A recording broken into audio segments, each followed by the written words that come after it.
Today we're going to look at a classic American dish, steak and eggs, but we're going to see how they do it in Vietnam. And there's two different styles.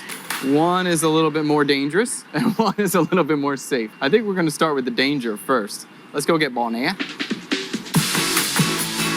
So right now we're in District 4 to go to a bò nè spot right over there that I think is really good. And this restaurant is called Tan Tuin. It's super busy. We try to come a little bit of an off hour, so it's not super busy, but if you come at breakfast or lunch, just be prepared. There will be a lot of people when you come. So we're gonna have bò nè here. Bò means beef, and nè means to dodge or run.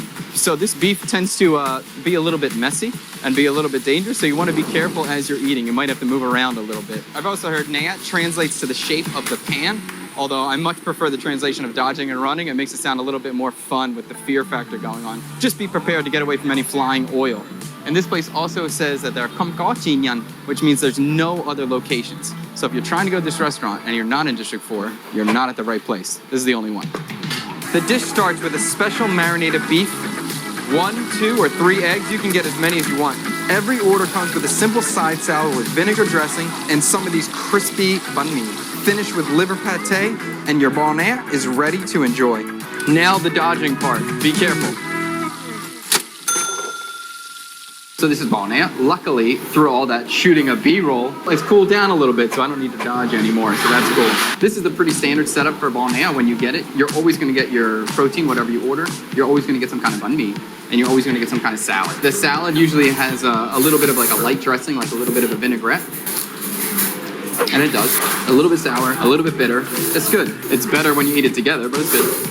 Some places will also serve French fries on the side. This place doesn't. It's a little bit of a bummer, but usually the French fries suck anyway, so it's okay. So even though this dish is called bò or beef, there's lots of different options for toppings. No matter what, it's always good though. I got it with bò, chung, pate, and I also ordered the fish, but he didn't give it to me. So either his memory's not good or my Vietnamese is still bad, but we'll get there. For sauces, usually it'll come with the soy sauce. It will come with salt, pepper, and lime, and you can squeeze that in there. In terms of seasoning, what I usually do, there will always be soy sauce and chili sauce on the table. You can do some chili sauce if you want it. So then I'll do a little bit of soy sauce on the beef, not much, and on the egg. The beef here is already marinated. I don't need to put too much soy sauce. And here they have a little bit of a satay too, this chili oil, so I'm gonna put some of that on too. And from here, just eat this like any normal eggs and toast you might have in America or England or wherever you're from. Sometimes my kid tends to make like a whole breakfast sandwich, but I tend to just dip as I go. A little bit of the pate, a little bit of egg. Boom. I haven't been to this spot in like 3 months, I'll say. It's good. The beef, if you want, you can dip that in the salt, pepper, lime. Always good.